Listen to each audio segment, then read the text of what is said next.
On behalf of the Scott McCain and Leslie McLean Center for Sport, Business, and Health, I'd like to thank everyone for logging into what is the second talk of the speaker series on women in sport business. At the center, what we're trying to design and deliver is what we're calling socially responsible approaches to sport, business, and health. And we're trying to advance that through academic research, community outreach, like events like this, and by thinking about the St. Mary's University student experience. The university and the center are located on the ancestral and unceded territory of the Mi'kmaq people. This territory is covered by the Treaties of Peace and Friendship, which the Mi'kmaq and the British Crown signed in 1725. These treaties were not about surrender of land, but about ensuring Mi'kmaqi title and establishing the rules for the relationship between two nation states. Tonight, we're going to hear from Shireen Ahmed on maintaining authenticity. And I'm not so sure that Shireen needs much of an introduction. If you've spent any time thinking about sport in Canada in the past few years, you'll be familiar with her. She's a senior contributor for CBC Sports. She has a TED Talk. She's a co-creator and a co-host of a podcast called Burn It All Down, which is a feminist engagement with sport. She teaches at Toronto Metropolitan University in journalism and sports media. I would describe her as a very big deal. And indeed, she has her own website, or sorry, her own Wikipedia page. I hope it's accurate to say that at the center of her work is a project that encourages us to rethink and reframe sport into a space that welcomes the widest range of participants and a space that's free from racism and misogyny. I'm very happy that she's agreed to share thoughts with us tonight. So without any more from me, Shireen, please take this away.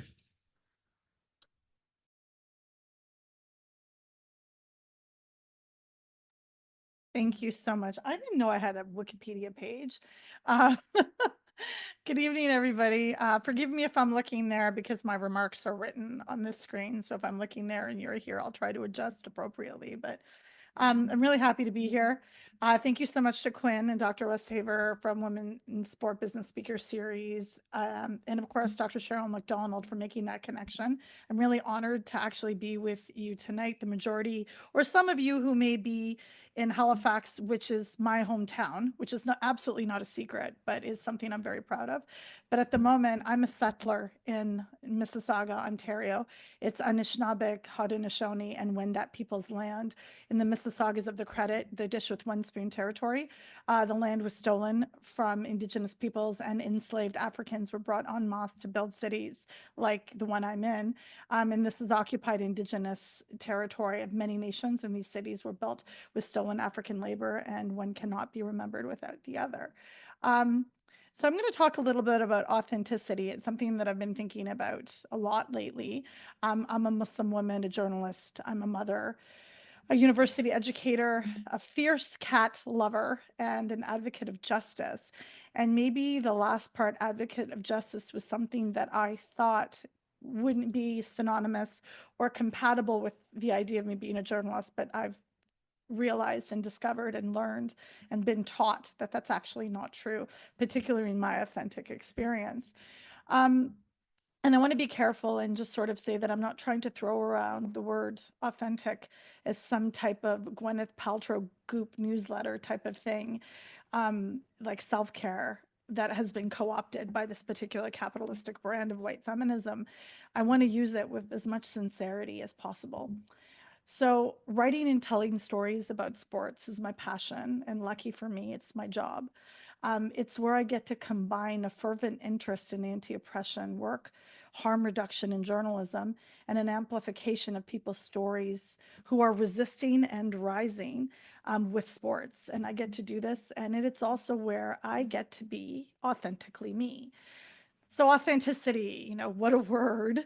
I'm still growing and learning about how it can present, the barriers that I have in connecting with it, but also to myself and other women, and how I can help encourage other women to feel brave in every ecosystem they're in, and be authentic at the same time. I would be remiss if I didn't say that I learn a lot about this from my actual students who challenged me every step of the way at Toronto Metropolitan University. Um, I'm speaking about my experiences as a global expert on Muslim women in sports, a commentator at the intersections of race and gender.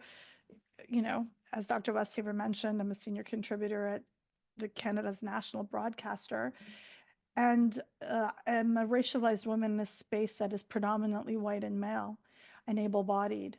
And I'm also going to be, I speak about harm reduction, but it's also part of my personal practice, and why it is really important to have anti-oppressive lens in our practices as journalists and people who are in the sports space, particularly the women's sports space, because to me that is authentic.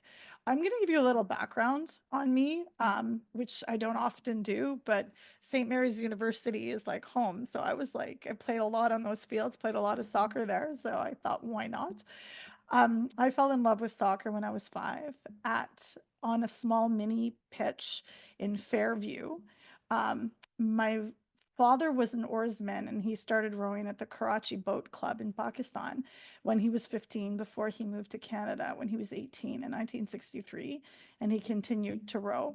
My mother was the table tennis champion, we're not going to call it ping pong, of Khyber Medical College in the late 60s, and they moved to Halifax in 1976 after they were married, and they stayed almost 40 years.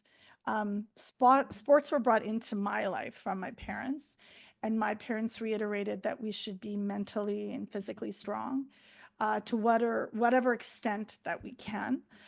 And the focus for me was on exercise, fitness development. But in the same time, I didn't realize the lessons that I would learn through sport were about collaboration. They were about time management. They were about teamwork. And I actually learned that each person on a team contributes in a very different way. And these are all lessons that I've taken from my youth, my childhood, my youth, and taking them forward into adulthood, into my career. Navigating challenges is not something I think I would be totally prepared for, be it racism or sexism, and in my case, both. But back to childhood, it helped that my mother kept telling me I was beautiful and I was smart. She always said, "You're smart and you're beautiful." And sometimes the aunties in my small community at the time in Halifax commented that my beautifully tanned skin would get darker and ward off any possible suitors, and that running around the field like a boy may not be a good idea. I was further encouraged by my mom and my dad and my older brother, and I ignored all the naysayers, whether they came from within my community or without my community, because Halifax in the 80s, early 80s, looks a little bit different than it does now, not just demographically, but in terms of the understanding of sports for girls shouldn't be as intense and as fierce and as bold as they are now. And so again, I ignored many people. I still pride myself on ignoring many people. And like so many of my generation, who played despite having little support, St. Mary's University legend Signa Butler was actually the captain of my high school soccer team at St. Patrick's, and she is a SMU alumnus and a legend, as I said. And now Signa and I are actually colleagues. And I firmly believe and love that every time we get together or collaborate on something, it's like having a kitchen party in the CBC Sport office. So it's a lot of fun. It's an enormous pleasure and a joy to be your teammate at CBC Sports, but most importantly, be your friend. And that is scaffolding off an experience that we both had when we were teenagers. So it's pretty cool. The two kids from Halifax ended up in the same place in the big smoke.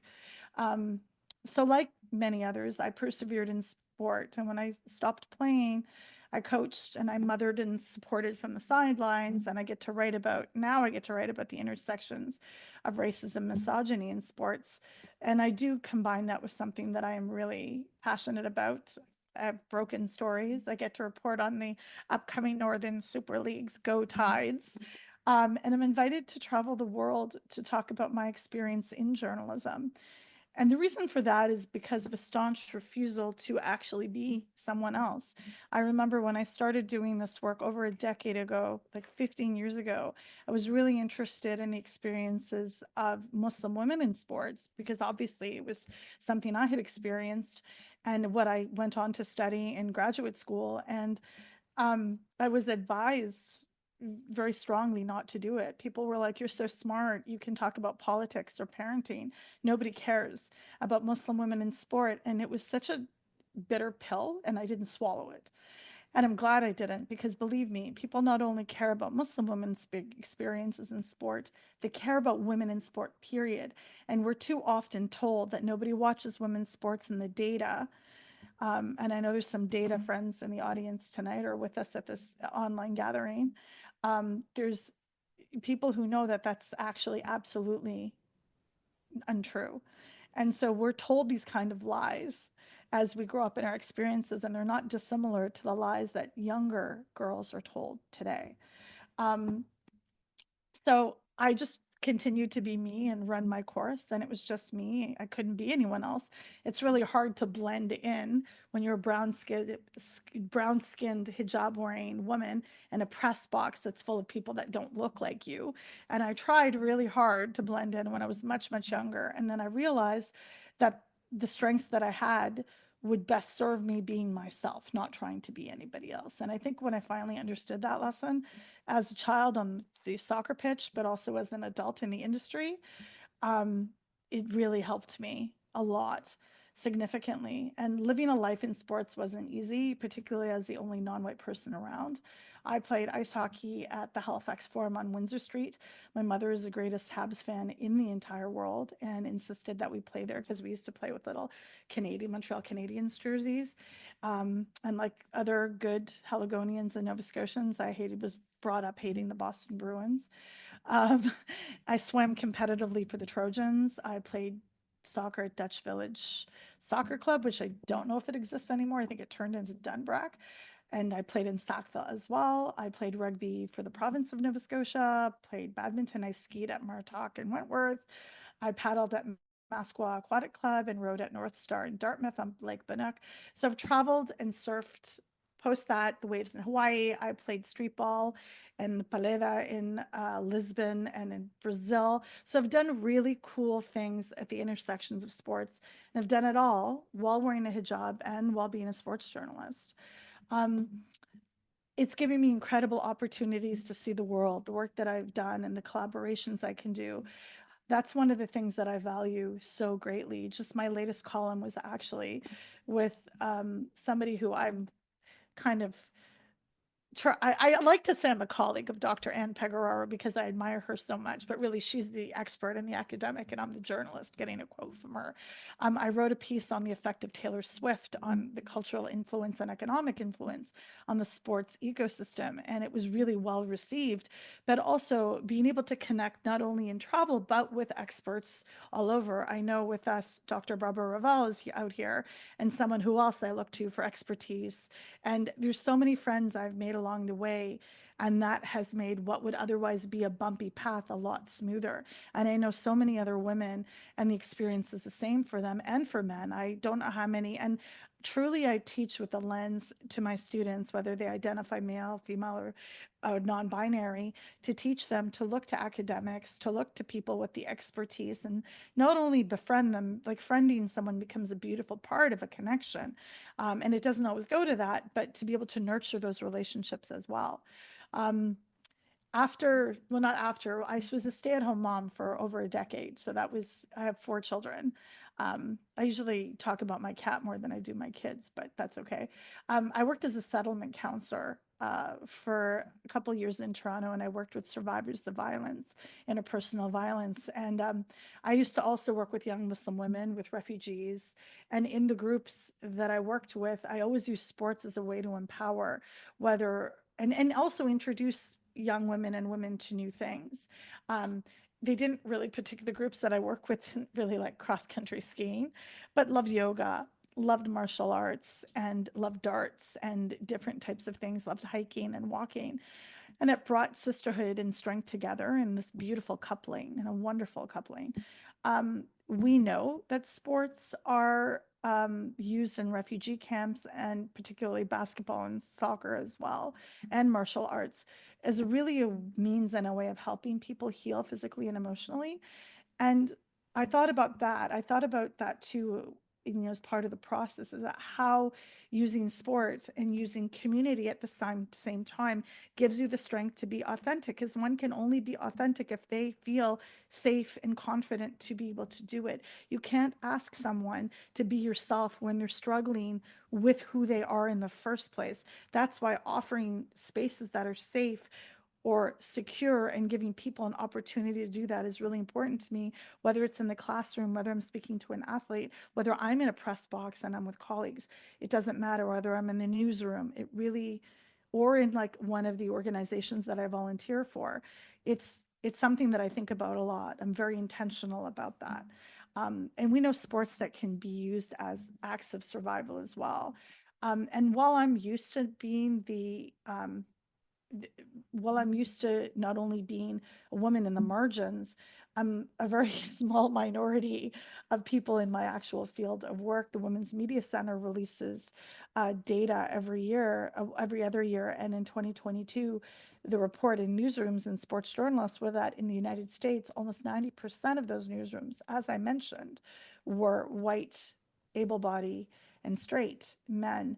And these stats are important because they help us understand, what's going on. And the Canadian Association of Journalists released a diversity in a newsroom, and very specifically to Canada, it tells us that 8 out of 10 newsrooms said they didn't have a single racialized woman working there. I mean, and the reason I bring this up, it gives you some idea.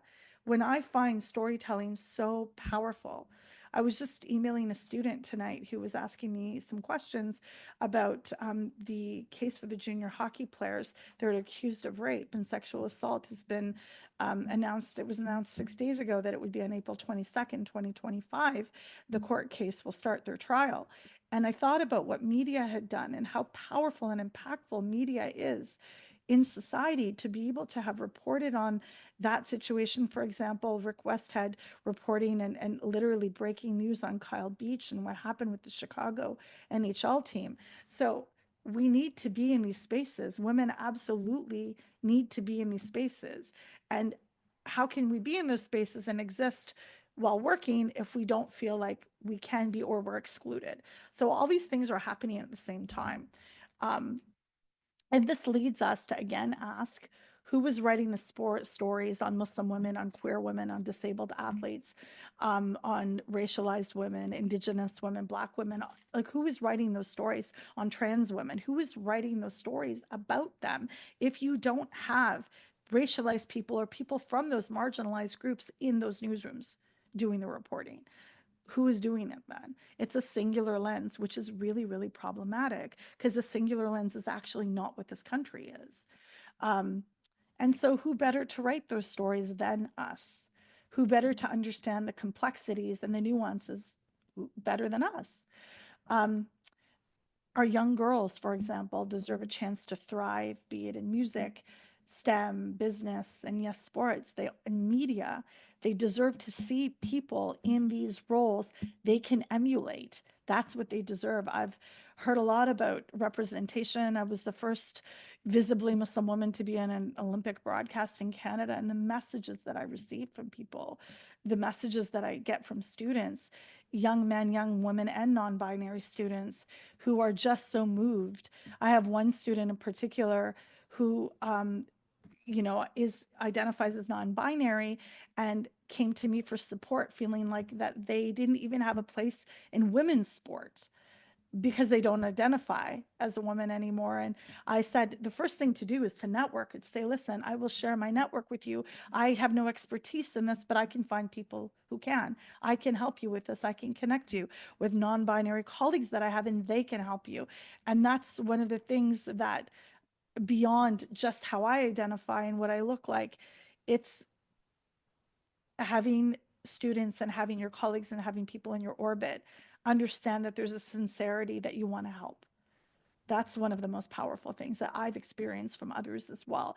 People reaching out to me and saying, I don't know what the answer is, but I can help you maybe find someone who does.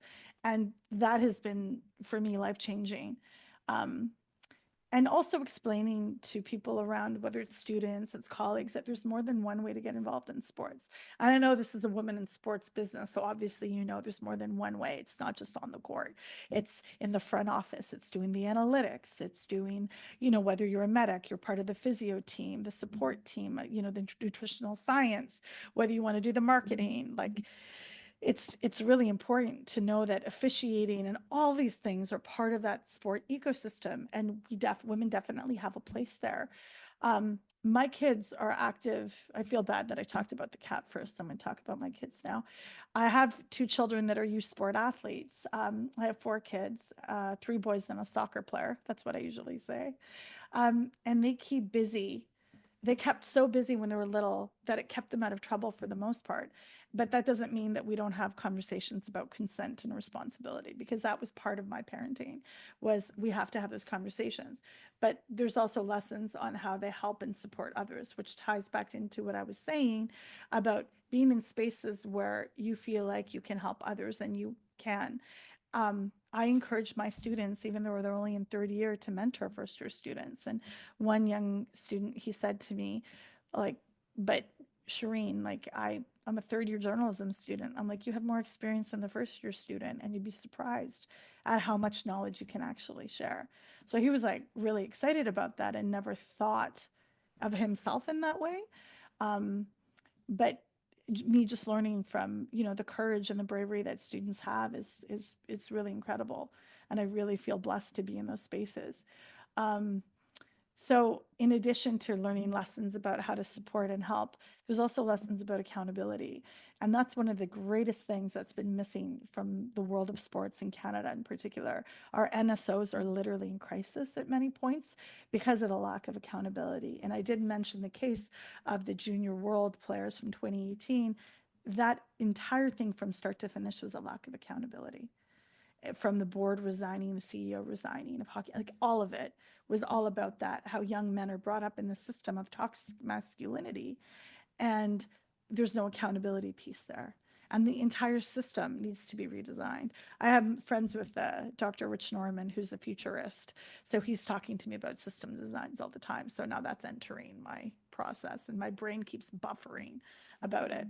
And again, from getting back to my kids, for my daughter, mental and physical strength are tools for young women in a world that actually throws so much hate at them because of what they look like, their skin color, if they wear hijab, if they don't, if they wear a mini skirt, if they don't, if they wear pants, or if they don't, if they identify that way or they don't.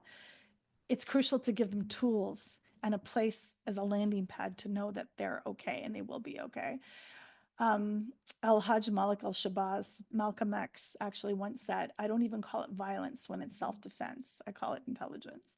And for me, and even listening to and reading the words of people who talk about self-preservance, for example, Audre Lorde always says that self-care isn't is a tool of political resistance. And I'll get the quote out. I have it on my phone, and just of course right now a quote that I have memorized, I've completely forgotten because I'm nervous. Um, there's many ways to be involved in grassroots organizations and help the community. I know I did talk about mentoring a little bit, but I really believe that there's ways to shine without being a star athlete. There's wonderful ways to contribute and support. Volunteering with Right to Play, for example. I started there a long time ago, and I had a very short stint wanting to participate in some way that didn't require high level, certification of something. So I wanted to start out there. Other organizations that use sport as tools of enrichment and empowerment. I do work with Canadian Tire Jumpstart's Play to Lead program, and I've been doing that for, this is my third year, I believe. And I've been so delighted by the lives that it touches, the effects of mentoring, connecting with young women.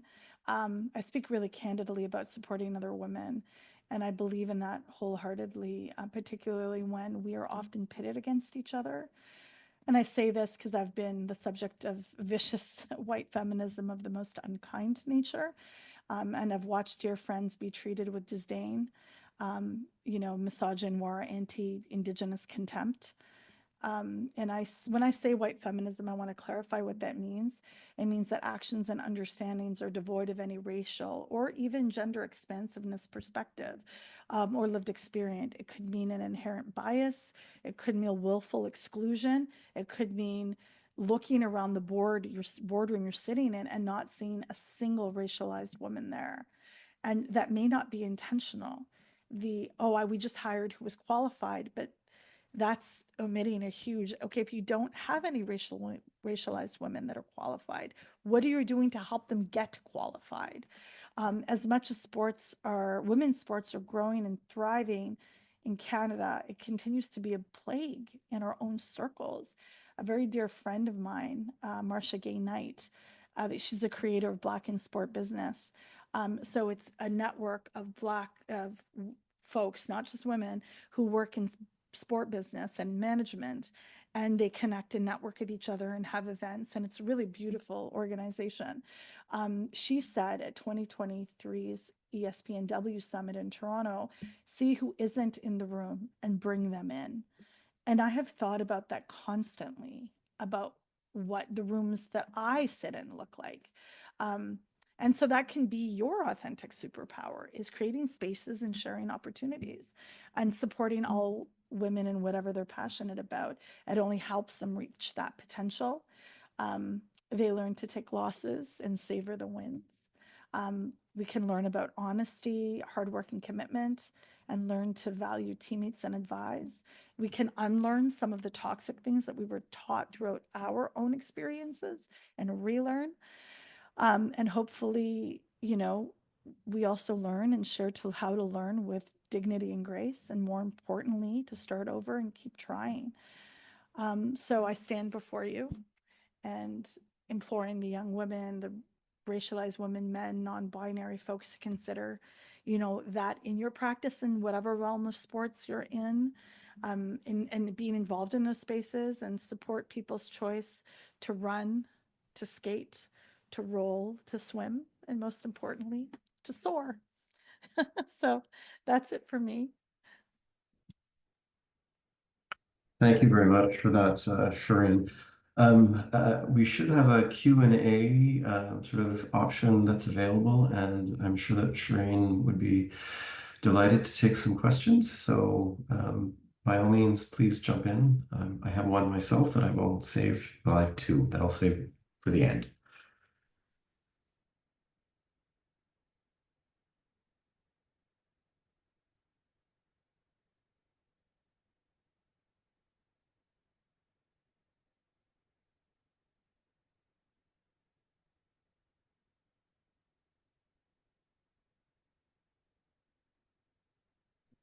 Um, while people are sort of thinking, oh, we've got one.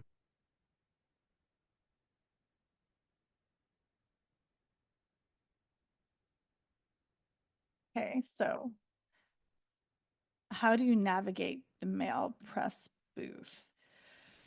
I think the first time I went into a press booth, it was a CFL game. It was the Toronto Argonauts and the Hamilton Tiger Cats. And I had gone with my friend Matthew Shinetti. No, wait a minute. That wasn't my first press booth. That was the only time I was the only woman in a press booth. That really shook me. Usually there's one other person. And that time it wasn't. So that was the first time I'd been into a booth where it was like the press box rather, where I was the only woman. And it was, I mean, you find people and colleagues, the Canadian sport media circle is actually really small. So there's somebody that but I was so consciously aware that I was the only woman. It was a Labor Day Classic. I remember this a couple years ago. And before then, I had never actually been the only woman. I honestly didn't think that would still happen in 2021. I was really quite shocked. The first time I went into a press box, there was like Laura Ewing was there, who is now with Reuters. She was with the Canadian Press. She's a legendary sports reporter, journalist. Lori and I hang out. So what usually ends up happening is the women all stick together. That's usually what happens in a lot of spaces. The women just kind of get their own seats. If seats are assigned, sometimes we switch, but usually we're together. And that's what happens. Usually sit for places like, you know, Canada Soccer, if there's national matches, they assign your seating according to outlet or network. But like I said, the Canadian media circle is so small that so many of us know each other. And usually, if someone's going to a game, we text beforehand to say, "Are you going? Okay, you're going." So usually there are other women there, but just that one time it was a CFL game. I was the only woman, and that was really wild to me. I don't think the men really noticed. I mean, everyone's so busy doing their own thing, but I certainly noticed, and I really truly hope it never happens again, not in 2025.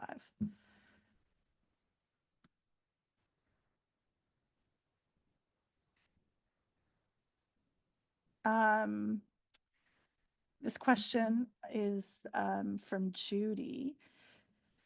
Um, if you look at tsn.ca, you have to scroll all the way down to be able to find women's sports stories. How would you get women's sports stories higher in the scroll? That's a really great question. Um, right now, actually, because the PWHL hasn't started yet, the season will begin soon. Maybe that's why, because we're sort of in a lull. So it's the NWSL is over, and I know you mean generally, but it actually matters.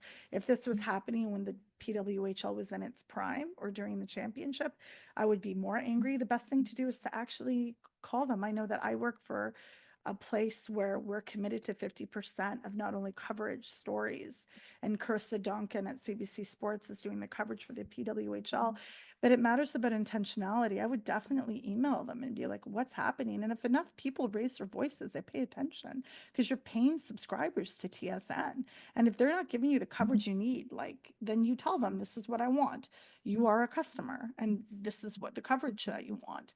Um, and that's definitely what I would do. And I would look and see what places. I would also really tell you and encourage everybody here, and Judy reminded me of this, to subscribe to independent media.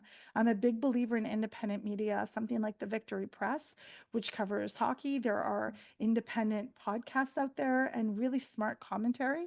I mean, Burn It All Down, the podcast I co-created and co-hosted, really relied on crowdfunding because we weren't getting paid the millions of dollars that men are for their podcasts. So I would really think about that as well, to seek out the coverage that you want, because it is out there. It's just not from the major networks necessarily. This is from Trish. What has been one of your most memorable sport events you've been a part of? Um, so I'd probably say going to the Women's World Cup in 2023 in Australia was incredible.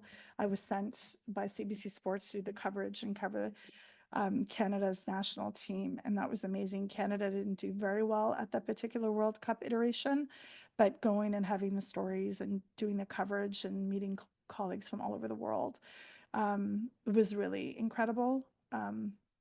And that was great. I also tremendously enjoyed covering Paris, but I was on assignment for Paris, but from Toronto. So I didn't have to go to France, which was totally fine with me. And I was totally fine not going to France. I have huge issues and didn't necessarily feel I would be safe physically doing my job and wouldn't have the freedom to do and be critical, which is part of what my job is, particularly because of the tremendous amount of anti-Muslim sentiment that exists in France. And they have a hijab ban on athletes in sport anyway. And if you follow my work, I write about that quite often. So I was really happy to be covering the Olympics and telling stories from Toronto. And it was incredible. It was essentially like summer camp for workaholics, but it was so much fun. And I love the work that I do. And every day I get up and I'm so excited to do it. And working with tremendously talented people from, like, the one thing CBC does so well is that for the Olympics coverage, it brings the best in the entire country in media together. And I was working with like Donovan Bennett, like Dallas Sunias, like just Winnie Corn Miller I would see in the hallways. And like, she considers us friends, but I still consider myself a fangirl. Like Perdita Felician was there every day. Like, just to work with Andy Petrillo and work with her is wild. I was on the soccer broadcast as an analyst with Amy Walsh, whom I adore, former national player. And just to learn from them and to be in that space was thrilling for me. It was like such a wild ride. Anonymous asked about advice to deal with the government of Alberta's Fairness and Safety Sport Act. How can we as women in sport leadership have an impact to protect trans athletes? I don't know enough about Alberta other than to say that when I hear of policies that are excluding and discriminating against trans athletes, it really worries me. It concerns me because from what I've understood and learned about transphobia and particularly targeting trans athletes in sport is that it comes down to being enveloped in white supremacy. It's not about safety of women's sports. It's not about safety. If you look at the actual data, and even though I'm a quantitative researcher, not a qualitative one, and I'm scared of numbers, the numbers really, really matter here. And we have to lean on them. And the incidents of, people accusing trans women of taking over sport are ridiculous. They're really ridiculous. And I refer to people like Katrina Karkazis, who's a bioethicist, who's done work with Caster Semenya. And I think about what I've learned from her and the ways I was lucky enough to meet Caster Semenya last December at the United Nations. I was invited from the Center of Sport and Rights. And just the toxicity really enveloped in white supremacy. So in terms of what to do to find local organizations that feel the same way you do and rally with them and never stop fighting against unjust policies is my broad answer. I don't have specifics in terms of the Fairness and Safety Sport Act, which it sounds awful to begin with. Like I know what it's, but I just don't want to misspeak. So that's what I would say is that there's organizations, including Canadian Women in Sport. I'm wearing their t-shirt and it says all girls can play. And it says that for a very particular reason. All girls means all girls can play and should play. So even relying on them and some of their information would be a really good start. Canadian Women in Sport. How have you noticed women's sports landscape change throughout your career? Do you have any thoughts on recent developments? So this is a nice question. Like, yeah, I have. I can't believe that we're starting the Northern Super League. I say we, and I have nothing to do with it, but that I'd be in a place to report within a year. Okay, so let me break it down this way. Within a span of 16 months, we've announced that a WNBA team is coming to Toronto, and I broke that story. So that was like amazing. But then we also started the PWHL. Again, I keep saying we, and I mean we as like a country, right? I've been there to cover it. I remember sitting in Scotiabank Arena. I wasn't, unfortunately, at the Bell Center where the highest attendance record was set for women's sports, professional sport. I was at Scotiabank, and I remember tearing up when I was sitting in the press gallery because I couldn't believe that everybody was there in my lifetime, and I was there to cover it. Like I still get goosebumps when I think about it. And I had students that were sitting alongside me, and I was, you're not supposed to show too much emotion in a press box, but I couldn't help but feel the tears were in my eyes. And when I talked to my colleagues who I saw later in the pressers, we all felt the same way. And so I feel so grateful and I'm so happy it did happen in my lifetime. There was a point maybe 5 years ago I didn't think it would. So be it basketball, professional soccer, professional hockey, I'm so happy it's here. And I'm ready to do the work. Like so many other colleagues, I'm ready to do the work. This is from Dr. Aval. How do you balance this authenticity you were mentioning earlier with emotions that you might be feeling regarding what you're reporting about or teaching? Sadness, frustration, joy, sadness, frustration. Balancing emotions. I think I learned to compartmentalize very well. There's days that I feel really frustrated and sad. For example, there is a Lebanese footballer named Celine Heder who represents Lebanon, and she was hit in the head with a shell on an attack in southern Lebanon.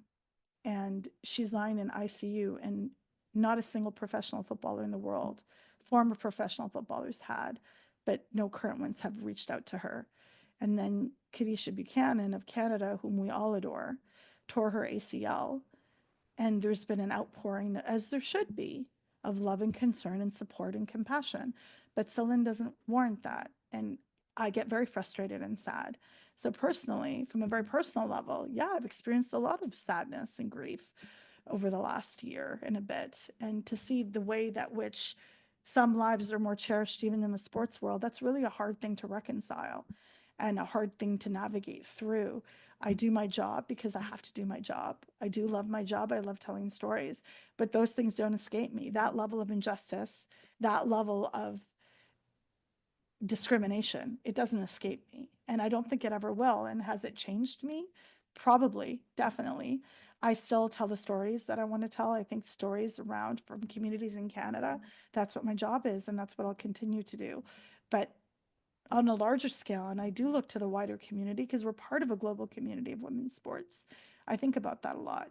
And how I balance it, I don't know if I do. I'm not sure I do a good job. Like some days I cry, some days I'm elated. I'm just like normal, like everyone else. I'm trying to do the best I can in the work that I love. Am I successful all the time?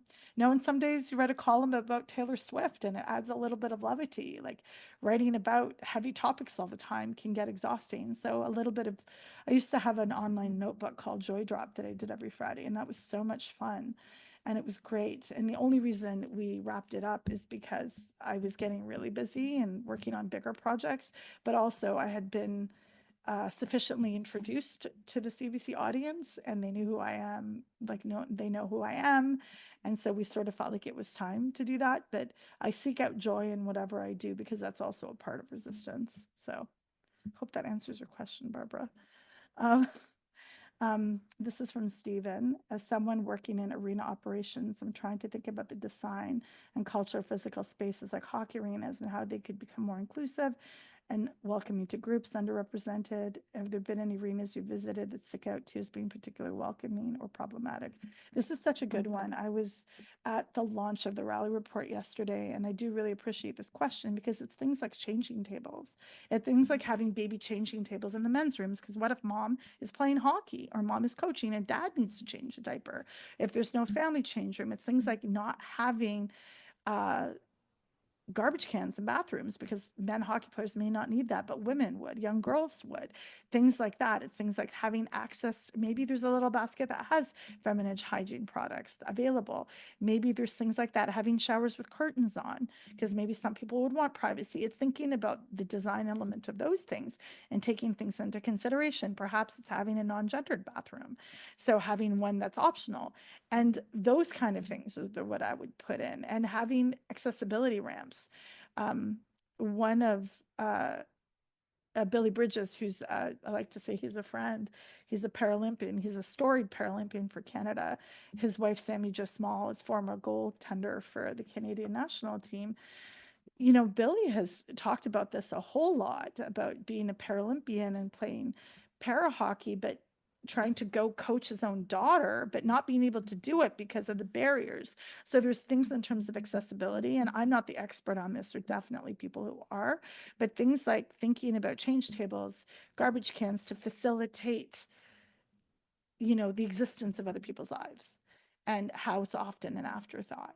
So those are just some of the beginnings of things that I could suggest in terms of design concepts for arenas. I'll probably think of more things later, Stephen, and be like, oh, I should have said this. I should have said this. But that's what's coming to me viscerally.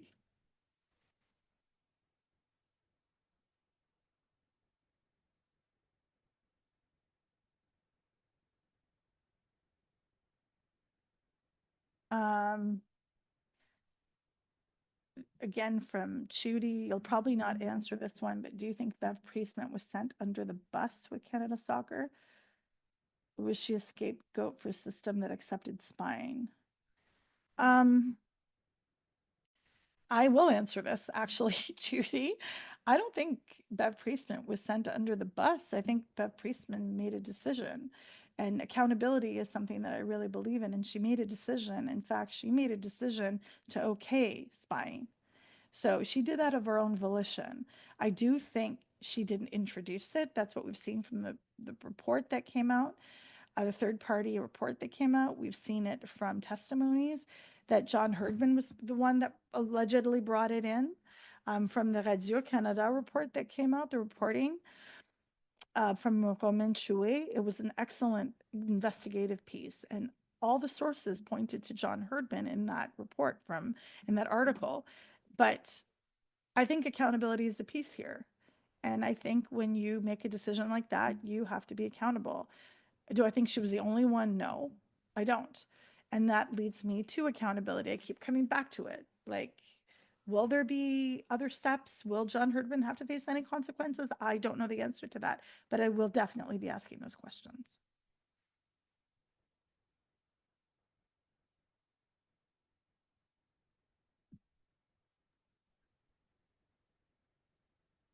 Thank you for that, Shireen. I really appreciate the time and the thought you've brought to this conversation. If you'll indulge me, I'm going to ask my own question here. I just want to position myself a little bit. In our house, and we're a big women's soccer house, and I'm also from Halifax, and I'm reflecting on the CBC Sport episode in which you were ranking logos for the Northern Super League. And I'm just curious if there's if you want to revisit that at all. You know, I got asked this question in Montreal.